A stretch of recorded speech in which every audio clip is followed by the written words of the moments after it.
Un tema sin duda fascinante, queridos amigos, y un tema muy, muy complejo como lo hemos considerado en los segmentos anteriores. Astrid,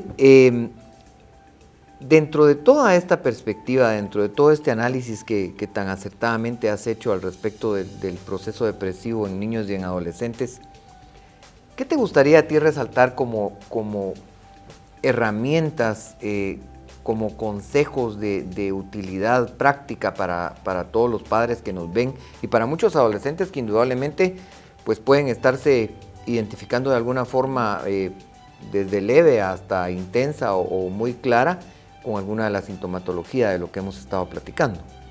Claro, una de las cosas que yo definitivamente recomendaría es mantener las líneas de comunicación abiertas, padres e hijos, y a los padres hacerles el recordatorio que algún día ellos también fueron niños y adolescentes, de alguna manera que sean tolerantes y que aprendan a escuchar a sus hijos y que aprendan a darse cuenta que pues son adolescentes de otra era. Aun cuando hay errores, Astrid.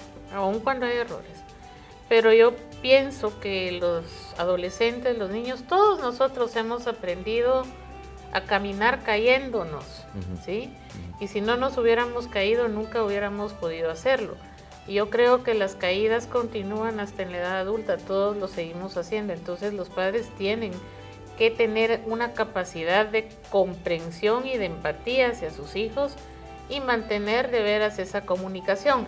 Pero, además de todo, yo considero que los padres tienen que estar muy alertas precisamente a las redes sociales, a la comunicación, que los hijos pueden en determinado momento estar teniendo incluso con personas desconocidas. Considero que es importante que los padres y los hijos retomen algo que yo creo que en la mayoría de hogares es como que si es inexistente actualmente, que se sienten a almorzar o a cenar algún día juntos y platiquen, que tengan actividades los fines de semana juntos, pero que realmente exista esa unión familiar.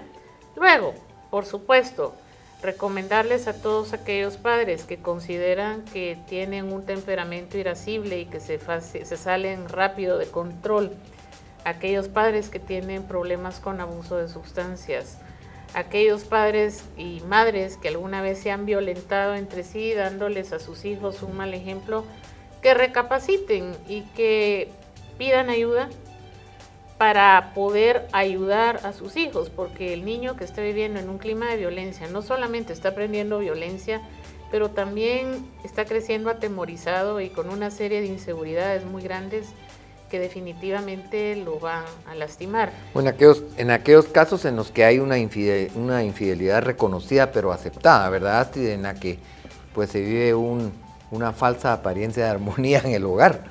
Total, y que es muy común, realmente es muy común. Padres que viven bajo el mismo techo, pero por conveniencias económicas y sociales, pero que realmente no se profesan ningún afecto. Y ese tema, el hecho de que los padres se profesen afecto y que los hijos lo vean, contribuye grandemente a que ese niño, esa niña, ese joven, esa jovencita se sientan bien con lo que son, porque finalmente la autoestima de los niños y de los adolescentes depende de cómo ellos visualicen a sus padres. Y si los niños se sienten avergonzados de sus papás o sienten que sus papás no son lo suficientemente competentes, o lo que tú decías, que están viviendo una vida falsa que es en contraposición a los valores que seguramente se les han inculcado, pues estos niños eso va a repercutir terriblemente sobre la autoestima de ellos, y evidente esto va a conducir a depresión y otro tipo de trastornos. Y hay un gran tema aquí, Astrid, porque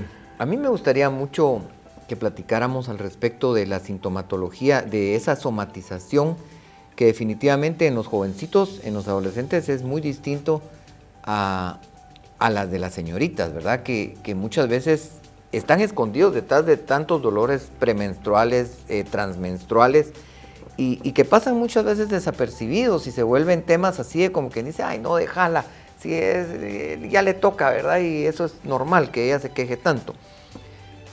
¿Te gustaría ampliar un poquito de esto, Astrid? Por supuesto. De hecho, la depresión para aquellos televidentes que no lo sabían, la depresión es doblemente frecuente en las mujeres en relación a los hombres. Y en efecto, hasta antes de la adolescencia, la depresión en niños y niñas es casi igual, pero al llegar a la adolescencia se duplica en las jovencitas. Y como tú dices, pues las niñas se quejan frecuentemente de cólicos, de dolores de cabeza, de dolores del cuerpo, casi siempre antes de su periodo.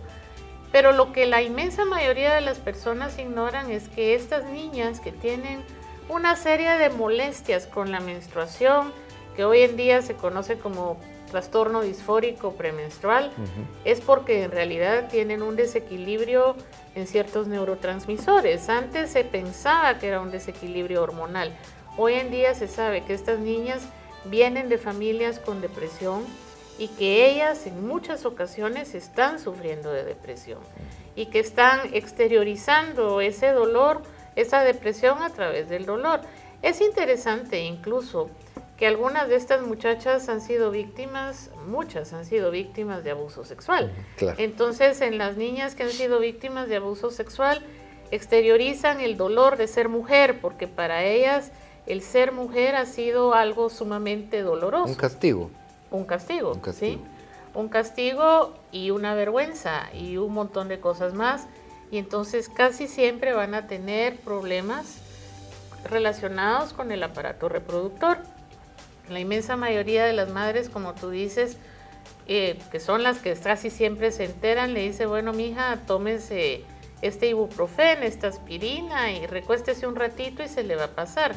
Pero el dolor de esta niña que posiblemente está guardando todo este trauma vivido se va acumulando hasta que en determinado momento estalla.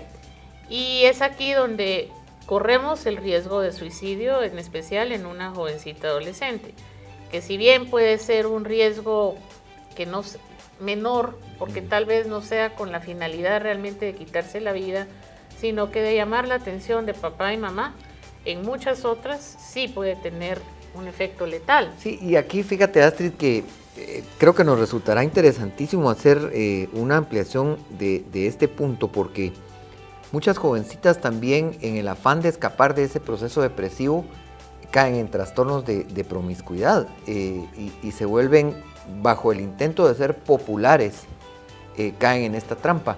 ¿Por qué no ampliamos esto un poquito? Como te decía, entonces muchas de estas muchachas que han sido victimizadas, desgraciadamente, vuelven a ser víctimas de otras personas, porque como fueron premiadas y gratificadas en un intercambio sexual, vuelven a hacerlo cíclicamente y estas muchachas viven eternamente deprimidas y pueden tener trastornos de personalidad, que es otro tema. Claro que sí. Trastorno de personalidad, el que vamos a tener nosotros ahorita, y abuso al que hemos llegado con el tiempo. Queridos amigos, hemos llegado al final de nuestro programa, desafortunadamente. Sin duda alguna, el tema de la próxima semana será igual de interesante. Por favor, no se lo pierdan.